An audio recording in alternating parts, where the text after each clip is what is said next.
کچھ سورے ایسے جو ایک قسم سے شروع ہوتے ہیں، کچھ سورے 2 قسموں سے، 3 قسموں سے، 4 قسموں سے، 5 قسموں سے، 6 قسموں سے، تفصیل ہے اپنی۔ پھر قرآن کا سورہ ایسا نہیں جو 7 قسموں سے شروع ہوتا ہو، یا 8 سے، یا 9 سے، یا 10 سے۔ پھر یہ سورہ ہے جو 11 قسموں سے شروع ہوتا ہے، سورہ شمس۔ اس کو میں نے پڑھا تھا ایک جگہ، ایئر وائی پہ میں پڑھ رہا تھا اس کو، اور یہ پورا جو قرآنی بیان تھا، اب یقین جانیں یہ میں نے اس کو پڑھا، اور اگلے دن رات کے وقت مجھے فون آیا، جانتے ہیں کس کا؟ اب میں یہاں پر کوئی پولیٹیکل کمنٹ نہیں کر رہا، مولانا فضل الرحمان ان کی پارٹی کے ایک بہت ہی جید عالم دین، اور ان کے ساتھ بالکل 1 on 1 ہیں۔ میں اس وقت تفصیل میں جائے بغیر نہ کہہ دوں، ان کے ساتھ ہوتے بالکل ساتھ، نیکسٹ ٹو ہم ان دس پارٹی۔ اور انہوں نے مجھ سے ایک ذریعے سے انہوں نے مجھ سے نمبر لیا میرا، بات کی کہ میں تعجب میں ہوں کہ یہ کیا خوبصورت قرآنی بیان ہے کہ آپ نے اس ترتیب سے جو پڑھا، کہ ہم نے کبھی ایسا سوچا نہیں تھا کہ اچھا کچھ سورے ایسے ہیں جو 1 قسم سے شروع ہوں، کچھ 2 قسموں سے، کوئی 3 قسموں سے، کوئی 4 قسموں سے، 5 سے، پھر 6 سے، پھر اس کے بعد ایک 11 قسموں سے سورہ شروع ہو۔ اس 11 قسموں کی تفصیل اپنے مقام پر ہے، اور اس میں کیا میسج ہے۔ علی مع القرآن والقرآن مع علی۔ جی حقیقت تو یہی ہے بھائی۔ تو یہ ہے وہ نقطہ بائے بسم اللہ کا فیض۔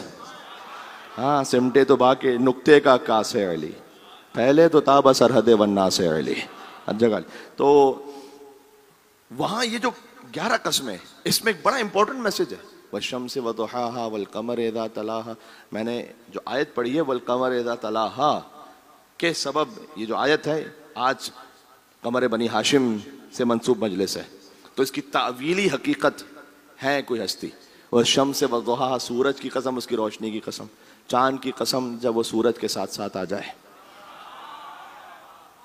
اس کی ایک تعویلی حقیقت جانتے ہو کیا ہے؟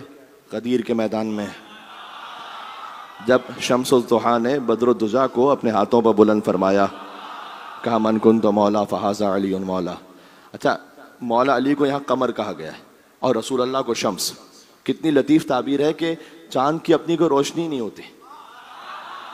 یہ تو بچے بھی جانتے ہیں، اب سائنس کہتی ہے چاند کی تو اپنی روشنی ہی نہیں ہے نا، وہ تو سورج سے جو روشنی ہے وہی چاند آگے دے دیتا ہے۔ یہ جو کچھ علم علی ہے نا،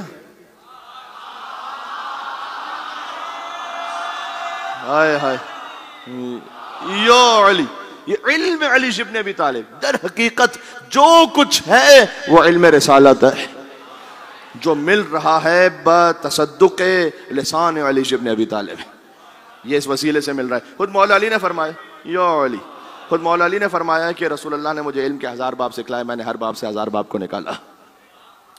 اس ایک فقرے کی بھی تشریح اپنے مقام پر، اس کا مطلب کیا ہے کہ ہر باب سے 1000 باب کو نکالا، پھر کبھی اور صحیح انشاءاللہ مولا نے توفیق دی۔ والشمس وضحاها والقمر اذا تلاها والنهار اذا جلاها، دن کی قسم جب اس کی روشنی پھیل جائے، واللیل اذا یغشاها، رات کی قسم جب اس کی تاریکی چھا جائے، والسماء وما بناها، آسمان کی قسم اس کے بنانے والے کی قسم، والارض وما طحاها، زمین کی قسم اس کے بچھانے والے کی قسم، ونفس وما سواها، نفس کی قسم اس کے سنوارنے والے کی قسم۔ یہ 11 قسمیں ہو گئیں۔ 11 قسموں میں زمین و آسمان، سورج، چاند، دن رات، اللہ نے سب یہاں ایک ساتھ اکٹھا کر دیا۔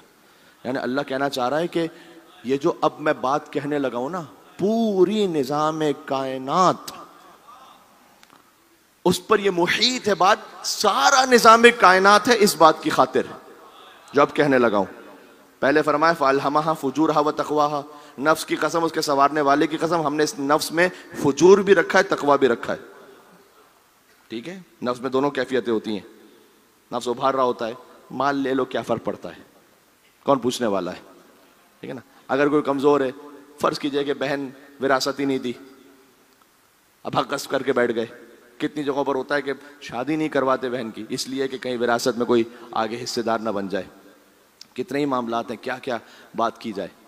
کبھی اگر بیوی پر کوئی ظلم ہے کیونکہ وہ کمزور ہے، تو فجور یہ کہہ رہا ہے کہ ہاں کر لو، کون پوچھنے والا ہے۔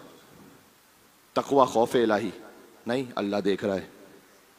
یہ دونوں کیفیت انسان میں۔ پھر فرمایا قد افلح من زکاہا، کامیاب وہی ہوگا کہ جس نے اپنے نفس کو پاک کر دیا۔ یہ اللہ نے 11 قسمیں کھانے کے بعد کہا ہے۔ وقت خواب من دسہا، ناکام ہو گیا جس نے اپنے نفس کو برباد کر دیا۔ اللہ نے یہاں پر قد افلح، اگر مدرسے کے طلبہ یہاں تشریف فرما ہوں جنہیں کچھ عربک گرامر سے واقفیت ہے، افلح ہے پاسٹ ٹینس، فعل ماضی، اس کے اوپر جب قد آ جائے نا، قد افلح، اس کا مطلب ہے کہ یقیناً، یہ یقیناً کا ترجمہ اس قد سے ہے۔ قرآن میں غور کرنا، تھوڑا سا قرآنی نکات آج آ جائیں۔ قرآن میں کامیابی کا ذکر شاید کے ساتھ، شاید تم کامیاب ہو جاؤ، وہ 11 مرتبہ ہے۔ یہ کام کرو شاید کامیاب ہو جاؤ، ابھی گارنٹی نہیں ہے۔ کامیابی کا ذکر یقین کے ساتھ 3 جگہ ہے، یہ کیا تو یقیناً کامیاب ہو۔ اس میں سے ایک ہے سورہ شمس، ایک ہے سورہ اعلیٰ، ایک ہے سورہ مومنون۔ سورہ